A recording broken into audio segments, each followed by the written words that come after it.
j'espère que vous allez tous bien. Jumu'ah Mubaraka, Jumu'ah Saïda. Sabah al-khairoun. Il va nous falloir aujourd'hui les ingrédients, les condiments suivants. Un saladier, 4 œufs respectifs. Aujourd'hui, on va travailler au fur et à mesure. Ici, un yaourt. Vous prenez le yaourt que vous souhaitez, l'arôme que vous souhaitez. Ici, le yaourt dans la petite coupelle, les 4 œufs. Voilà, je réitère, le yaourt, il va me servir en tant que le pot de yaourt, unité de mesure. Un pot de sucre, un deuxième pot de sucre. 2 pots de yaourt vidé, j'y incorpore du sucre semoule. Ici, sucre vanillé, un sachet de sucre vanillé. La recette est juste et magnifiquement sublime. Ici, un fouet, on va travailler au fouet. Vous pouvez travailler avec le batteur électrique. Aujourd'hui, je fais comme si vous n'avez pas de batteur à la maison. Alors, je fouette, je touille, jusqu'à ce que le sucre commence à fondre. Dès que je sens que le sucre commence à fondre, c'est qu'il y a un début d'adhérence. Qu'est-ce que je vais faire? Je vais venir y incorporer les autres condiments. Alors, je vais y ajouter un pot d'huile de tournesol et la moitié d'un second. Dans un premier temps, vous me voyez faire un pot complet d'huile de tournesol et le même pot, je mets la moitié d'huile de tournesol et j'incorpore à l'intérieur de ma préparation. Ensuite, qu'est-ce que je vais venir faire? Je vais venir y apposer un pot de lait et 5 pots de farine préalablement bien tamisée.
Incorporer également le yaourt, bien évidemment qui était dans la coupelle, c'est évident. Après, j'ai suivi par le pot de lait.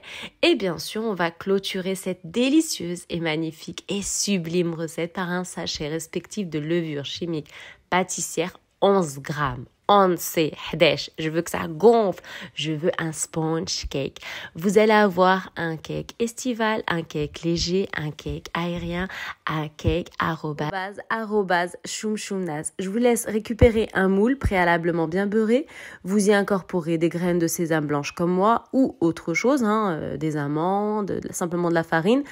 des graines d'avoine. Chacun y fait comme il le sent. Et ensuite, on viendra incorporer la préparation. La préparation, vous allez la voir arriver. Pas de présence de grumeaux. Je veux une préparation fluide, homogène.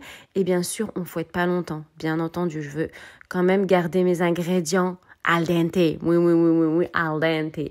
Une première couche sera versée dans le moule. On va diviser en 2 parties. Et ensuite, je vais venir prendre un petit bol, un ramequin, un petit récipient, ce que vous avez à la maison. Vous y incorporerez du biscuit haché. Le biscuit que vous souhaitez, chocolat, nature, peu d'importance. Même des biscottes, ça marche aussi bien. Vous viendrez incorporer une cuillère à café de cannelle. Mais ceux qui n'aiment pas la cannelle, ils n'en mettent pas, c'est tout simple. Et une cuillère à soupe de Nesquik, cacao, de poudre de cacao.